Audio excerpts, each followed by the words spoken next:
There are moments in life when your suffering feels too heavy, your isolation too complete, and your trials too specific to be mere coincidence. If this is you, pause. Breathe. You are not cursed. You are called. There's a weight that rests on the shoulders of the dangerously anointed. It is not visible, but it is deeply felt. If you've ever walked through fire and found no one waiting on the other side, if you've stood in rooms full of people yet felt unseen, then hear me clearly. You are not being broken, you are being built. Silence is not feels like exile. Isolation, that. Bitter silence that wraps around your soul like a heavy fog. You wake up and feel the ache in your chest before your feet even touch the floor. You walk through the day with a smile painted on your face, but inside it's barren. Conversations feel shallow. The noise of the world becomes deafening, and yet no one seems to truly hear you. It's not just loneliness, it's exile, a separation not caused by distance, but by purpose. And though it hurts, it is no accident. The weight of your isolation is the echo of your anointing. Those who carry a dangerous kind of calling often walk roads others wouldn't dare. You've been pulled back, held away, tucked behind curtains when you longed to be seen. It feels like rejection, like you're being punished or forgotten, but there is a sacred design behind the isolation. You're not being hidden from something, you're being hidden for something. When you carry something rare, you can't be handled like the rest. The process requires solitude. The pressure requires quiet. The power you are being built for cannot be born in crowded rooms or echo chambers of validation.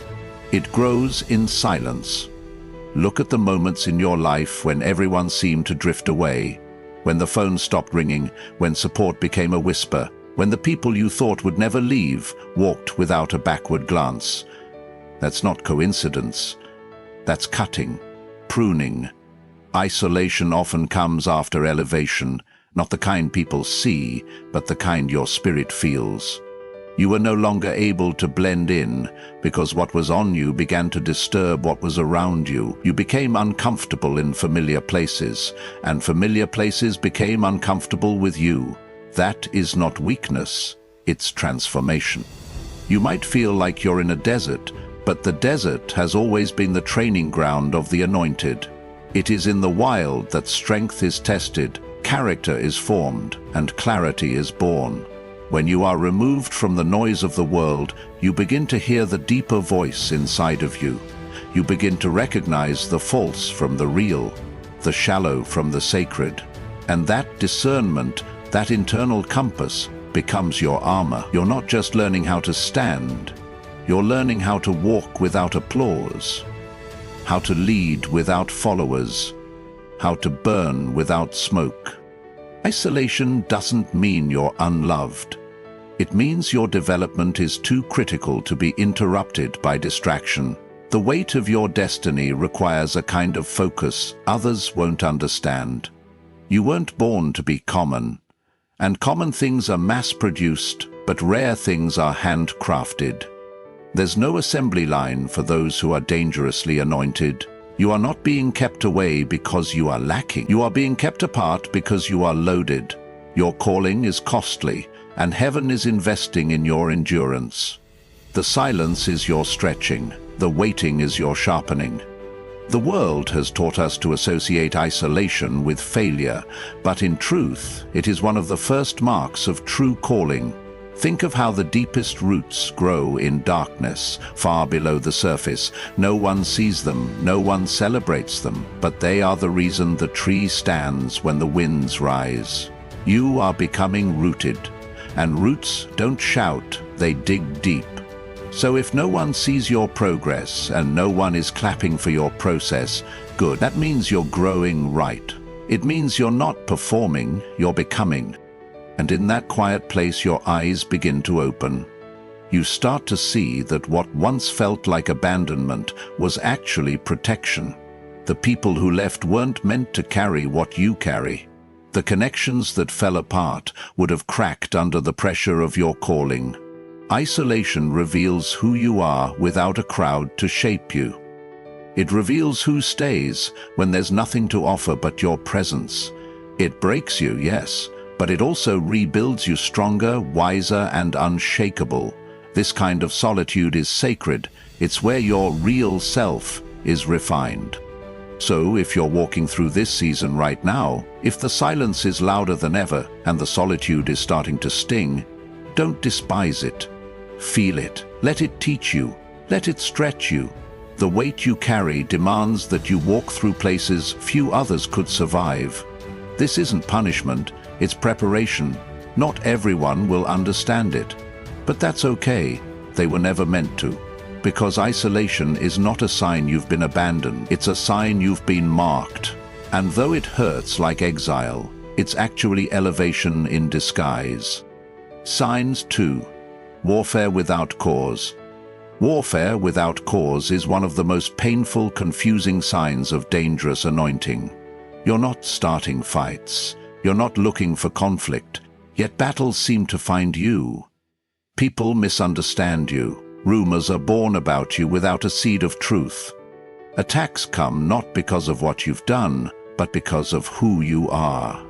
There's a fire in your soul that you didn't light, and for reasons that make no sense, it draws the attention of opposition. It's not fair, it's not logical, but it's real. And if this is happening to you, it's because you carry something the enemy fears.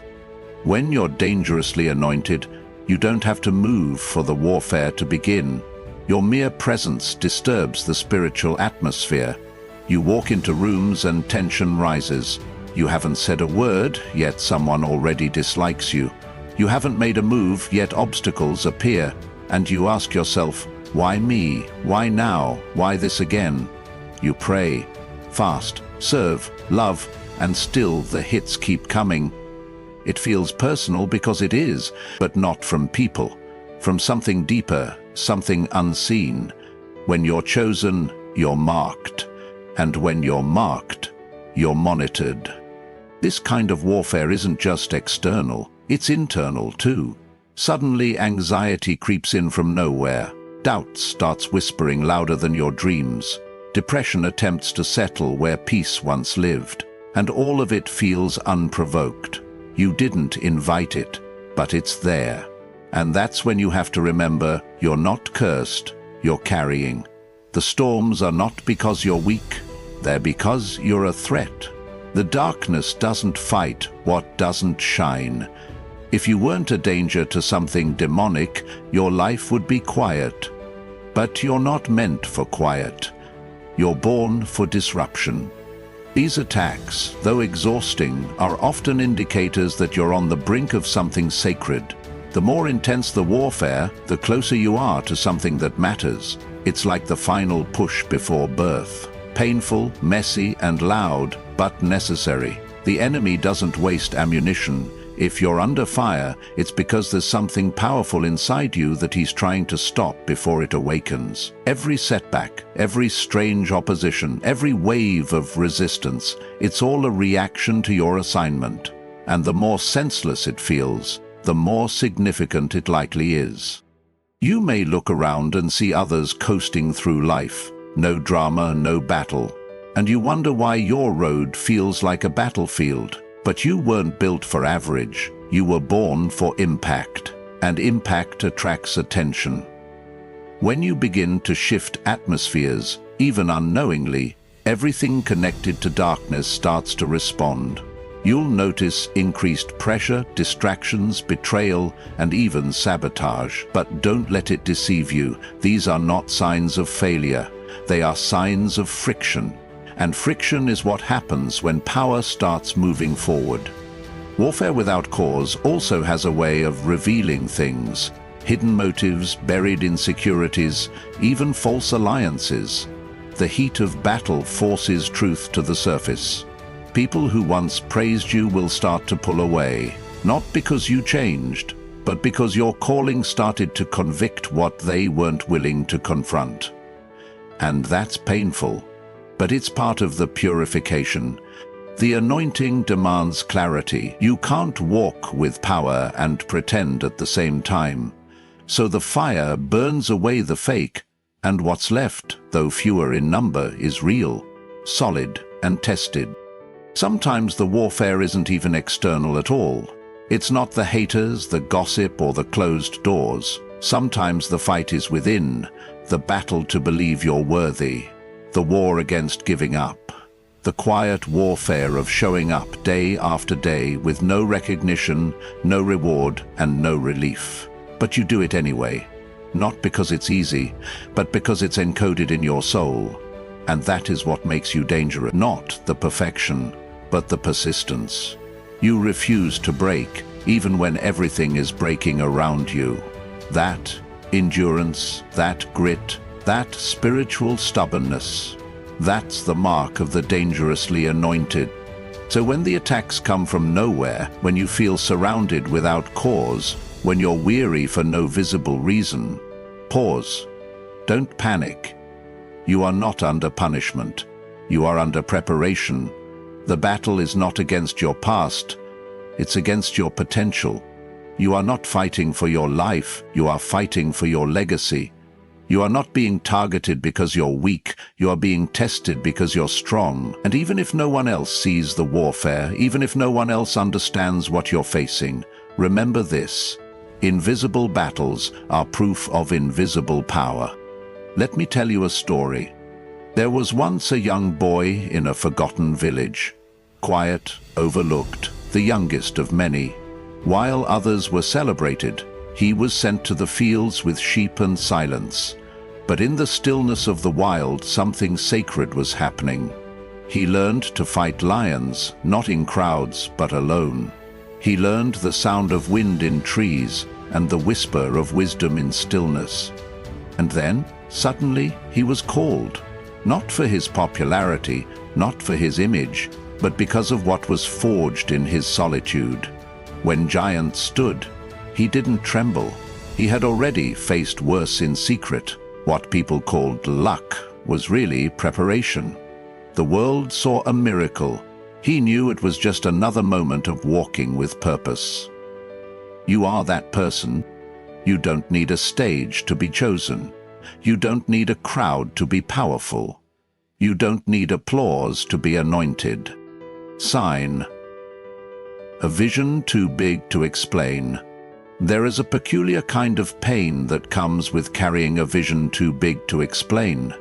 It's the ache of trying to put language to something divine, something that lives in your chest but refuses to shrink into words.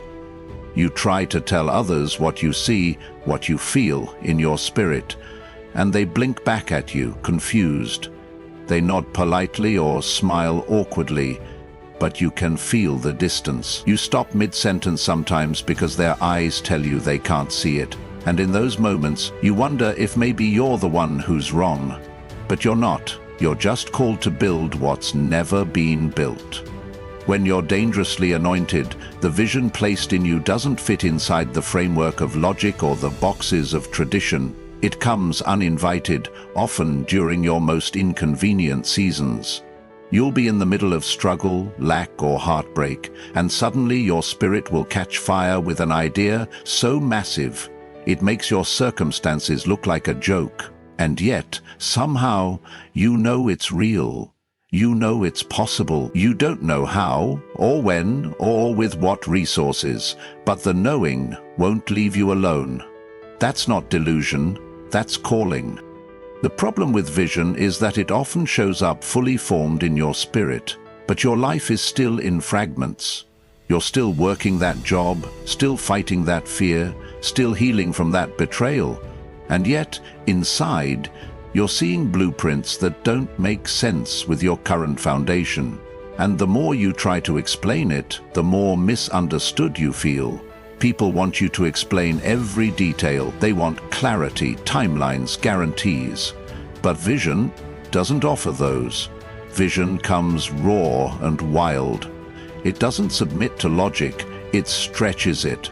And when you carry something that big, silence becomes your safest space.